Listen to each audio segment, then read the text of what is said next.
I am a CA3 resident at Beaumont Health in Royal Oak, Michigan. Today I'll be presenting an interesting case titled Genicular Nerve Stimulation for Intractable Knee Pain. Our patient is a 78-year-old female who suffered from chronic intractable knee pain, status post left total knee arthroplasty that also required revision surgery. She exhausted all conservative management, including pharmacotherapy, physical therapy, nerve blocks, and radiofrequency ablation. She required significant opioid medications to maintain a low quality of life. Genicular nerve stimulation was suggested to her, and the trial had remarkable results. Subsequently, she had permanent superolateral and inferomedial genicular nerve stimulators implanted. Following the trial and permanent implant, the patient had a dramatic increase in analgesic benefit, allowing for elimination of opioid use and an improved quality of life. So we'll start our discussion talking about peripheral nerve stimulation in general. So it's a therapy that is used to treat chronic or refractory neuropathic pain arising from peripheral nerves. It's more specific than spinal cord stimulation. Devices deliver rapid electrical pulses that are felt as paresthesias instead of the pain. Typically how it works is we'll do a trial in office, and then if the patient has positive results for a few days, then we'll continue with the permanent implant in the operating room. Historically, peripheral nerve stimulation required generator implantation, but recent models utilize external generators.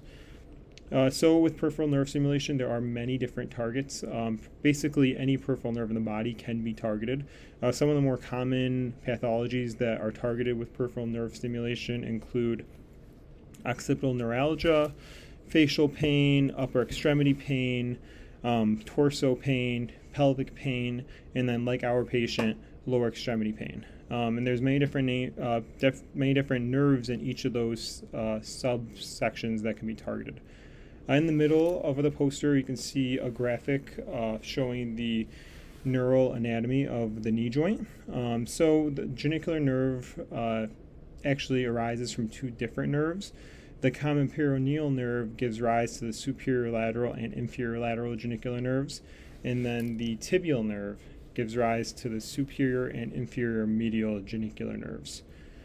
With our patient, which you'll see in a moment, we chose to target the superolateral and inferomedial genicular nerve branches, which you can see here on the right, which is a radiographic image from our patient. So indications for genicular nerve stimulation include chronic intractable knee pain, and then a patient who usually has exhausted most alternative management, including physical therapy, medication trials, radiofrequency ablation, intra-articular knee injection, and total knee arthroplasty, if indicated. And then usually how it starts is we'll do a diagnostic nerve block, and then once we confirm that the patient has relief with the diagnostic nerve block, the genicular nerve, then we continue with the trial of the stimulator and then permanent implantation of the stimulator. So with our patients, before the stimulator and after her surgeries, kind of when she presented to our pain clinic, she had a pain score of 9 out of 10. She was on opioids to help control the pain, and she had a very low quality of life, unable to perform most ADLs. She, wasn't able to go to the grocery store, had trouble around the house, things like that. So she really had a very poor quality of life. After the stimulator implant, her pain score improved to 0 out of 10. She was able to get herself off of all opioid medications and had a massive improvement in her ADLs. So she had a great result, and many patients with peripheral nerve stimulation have similar results like this. So in conclusion, peripheral nerve stimulation is an effective approach for the treatment of chronic neuropathic pain. This modality enables interventionalists to forego placing a spinal cord stimulator lead, avoiding accessing the spinal canal. This allows more precise targeting of neuropathic pain. Genicular nerve stimulation is only one example that scratches the surface of the utility of peripheral nerve stimulation.